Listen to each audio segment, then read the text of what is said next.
السلام علیکم حضرات، سبسکرائب کیجئے مفتی غلام رسول چینل کو اور اس بیل آئیکن کو دبائیے تاکہ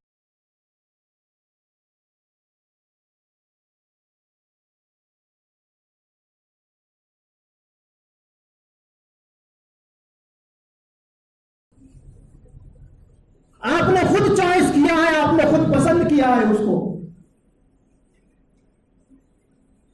اگر یہاں پر میں کسی سے کھڑا کر کے پوچھ لوں کہ التحیات کا ترجمہ مجھے کوئی سنا دے اور اس میں جو مفہوم بتایا گیا ہے وہ مجھے سمجھا دے، شاید ہی کوئی ہو۔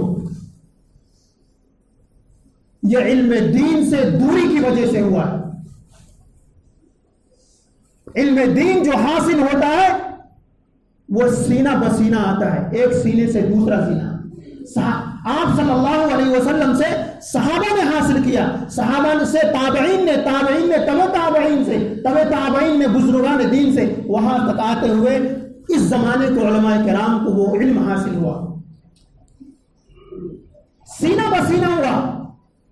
آپ اگر شیخ یوٹیوب پر سرچ کر رہے ہیں یا شیخ گوگل پر سرچ کر رہے ہیں تو آپ گمراہی کے دہانے پر جا رہے ہیں، کیونکہ یہ سرچ ہوا ہے، تحقیقی بات ہے کہ جہاں 6 لاکھ ویب سائٹ میں سے 5 لاکھ ویب سائٹیں یہودی لوگ چلاتے ہیں جو اسلام کے نام پر، آپ وہاں پر حدیثیں تلاش کر رہے ہیں۔ آپ کو یہ بھی نہیں معلوم کہ جس ایڈوکیٹ کے یا جس مفکر کا آپ بیان سن رہے ہیں وہ غلط کہہ رہا ہے یا صحیح کہہ رہا ہے، آپ کو یہ بھی پتا نہیں ہے، یا اس مفکر نے کس مدرسے سے علم حاصل کیا، کس نے اس کو اجازت حدیث دی ہے۔ حدیث بیان کرنے کے لیے صحابہ کے زمانے سے ہی، آپ صلی اللہ علیہ وسلم کے زمانے سے ہی حدیث کہنے کی اجازت لی جاتی ہے، اور ابھی تک لی جاتی ہے مدارس میں، اور دی جاتی ہے، اس کے بعد ہی آپ حدیث بیان کر سکتے ہیں۔ انہوں نے کس سے حدیث حاصل کی ہے اور کس سے اجازت لی ہے؟ جس کے بیانات آپ یوٹیوب پہ سن رہے ہیں، غلط تشریحات، غلط ترجمے، قرآن کی آیات غلط۔ اس لیے ہوا، ایک تو علم سے دور ہوئے، قرآن سے دور ہوئے اور اپنے علماء سے دور ہو گئے۔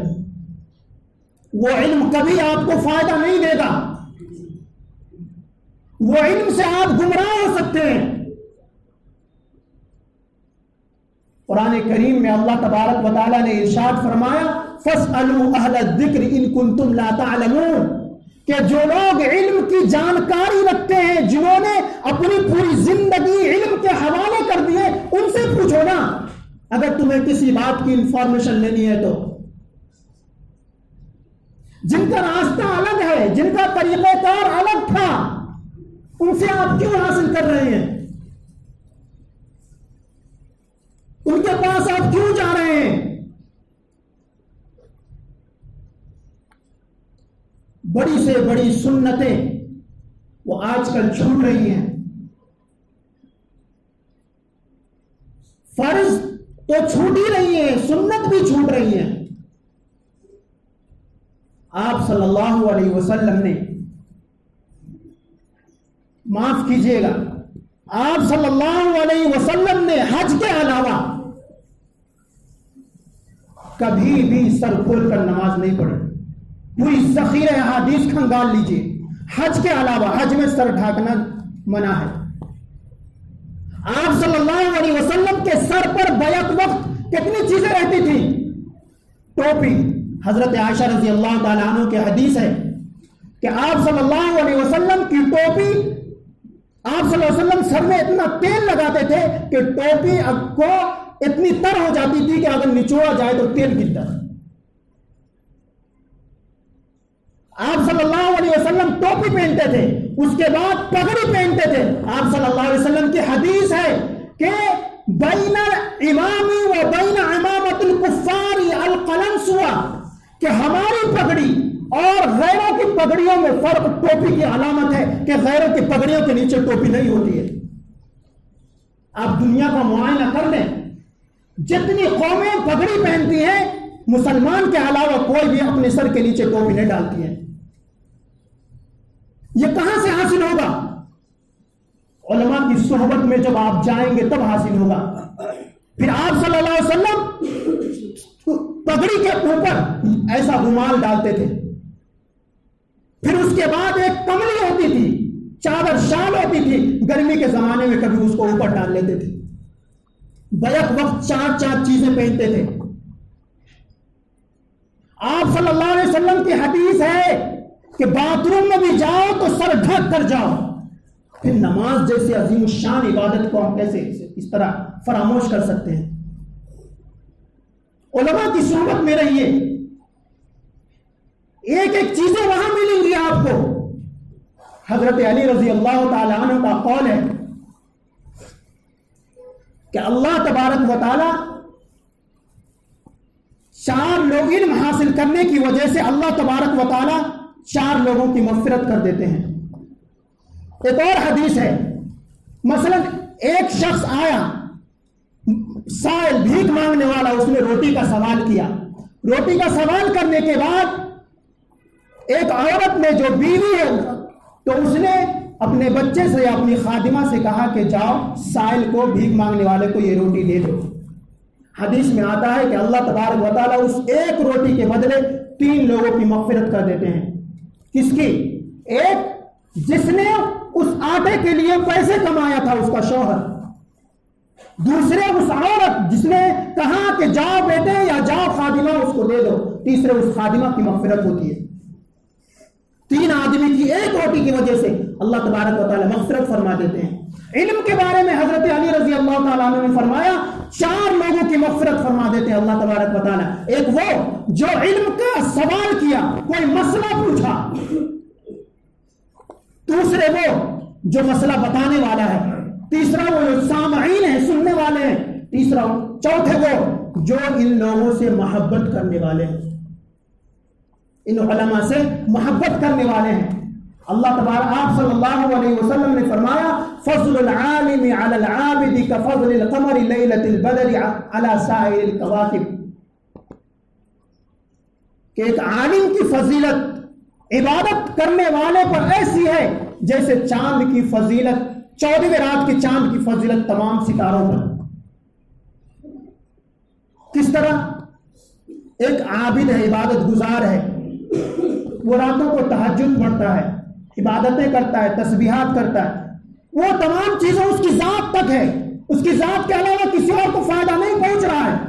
لیکن ایک عالم ہے، وہ علم حاصل کرتا ہے، اس کے ذریعے دوسروں کو بتاتا ہے، دوسروں کی گائیڈ لائن کرتا ہے، دوسروں کی رہنمائی کرتا ہے۔ تو اسی طرح جس طرح کے چاند ہوتا ہے، چاند اپنی ذات کے علاوہ پوری دنیا کو روشن کرتا ہے، لیکن ستارہ جو ہوتا ہے اس سے کسی کو فائدہ نہیں ہوتا، اس سے کوئی روشنی حاصل نہیں کر سکتا۔ اس لیے آپ صلی اللہ علیہ وسلم نے ایک جگہ فرمایا کہ عالم کی فضیلت، عالم کا سونا بھی عبادت ہے، اور ایک جگہ فرمایا ایک عالم 1000 عابدوں پر بھاری ہے۔ یہ علم کی وجہ سے حاصل ہوا ہے، لیکن ہم علم حاصل نہ کریں، اپنی منمانی کی زندگی گزاریں۔ اگر کوئی ڈاؤٹ ہوا تو شیخ یوٹیوب پر سرچ کریں، گوگل پر مار لیں، تو اس سے آپ گمراہ ہوں گے، آپ کو صحیح رہنمائی نہیں مل پائے گی۔ حدیث کا ترجمہ دیکھ کر آپ رہنمائی نہیں حاصل کر سکتے، قرآن کا ترجمہ سن کر آپ رہنمائی نہیں حاصل کر سکتے جب تک آپ علماء کی مجلس میں نہ جائیں یا علماء کے پاس زانوے تلمس طے نہ کریں۔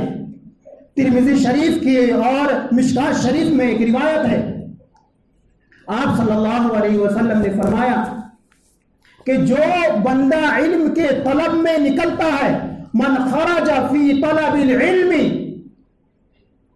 طلبته جنت، کہ جب تک جو بندہ علم حاصل کرنے کے لیے اپنے گھر سے نکلتا ہے، علم حاصل کرنے کے لیے، علم طلب کرنے کے لیے، جنت اس کے طلب کرنے کے لیے انتظار میں رہتی ہے۔ آپ صلی اللہ علیہ وسلم نے یہ بھی فرمایا کہ علماء ورثۃ الانبیاء والانبیاء لا یورثوا دینارا ولا درہما، کہ علماء انبیاء کے وارث ہیں. جس طرح باپ کے مرنے کے بعد بیٹا وارث ہوتا ہے، اسی طرح علماء انبیاء کے وارث ہیں. اور انبیاء اپنے پیچھے دینار اور درہم مال و زر چھوڑ کے نہیں جاتے، وہ علم کا سرمایہ چھوڑ کے جاتے ہیں جس کی علماء حفاظت کرتے ہیں. ان سے حاصل کیجیے آپ علم، ان کے پاس جائیے، ان سے انفارمیشن لیجیے. غیر ضروری میسیجز، غیر ضروری طریقے اپنانا، جو بلا سوچے سمجھے اس کو درست سمجھ لینا، یہ تو عقل مندی کی بات نہیں ہے. اور اس کے لیے سب سے بڑی چیز یہ ہے کہ آپ علم حاصل کریں اور اپنے مقصد کی طرف گامزن ہو. اس وقت جو انسان زندگی گزار رہا ہے، اس کی زندگی کا مقصد دو ہی ہے، یا تو جنت کے باغات کی طرف کا راستہ ہے یا پھر جہنم کی طرف کا راستہ ہے. آپ بغیر علم حاصل کیے اس طرف جنت کے راستے کی طرف جا ہی نہیں سکتے. بقیہ جتنے راستے ہیں، اس کے علاوہ جتنے طریقے ہیں، وہ تمام طریقے اور تمام راستے جہنم کی طرف جانے والے ہیں. اللہ تبارک و تعالیٰ سے دعا ہے کہ اللہ تبارک و تعالیٰ ہمیں علم دین حاصل کرنے کی توفیق عطا فرمائے، تاکہ ہم آخرت میں اللہ کے سامنے اور اللہ کے رسول کے سامنے سرخرو ہوں، اور اللہ تبارک و تعالیٰ ہمیں دوسرے طریقوں سے بچائے اور غیروں کے طریقوں سے بچائے. ایک اعلان سماعت فرمائے. آج سے اور کل پرسوں 2 دن کا اجتماع ہے. وہ تمام حضرات جو اجتماع میں جانا چاہتے ہیں، کوثر باغ سے بسیں طے ہوئی ہیں. آپ عشاء کے بعد یا مغرب کے بعد وہاں چلے جائیں اور بس کے ذریعے جلسہ وہ اجتماع گاہ پہنچے. وہاں پر علماء کرام کے بیانات ہوں گے. اللہ کے راستے میں دیکھیے، علم حاصل کرنے کا اس زمانے میں 2 ہی طریقہ ہے کہ آپ یا تو مدرسہ چلے جائیے، وہاں علم حاصل کیجیے، یا پھر آپ کے پاس وقت نہیں ہے تو وقت نکال کر جماعت میں چلے جائیے، وہاں آپ کو علم حاصل ہوگا.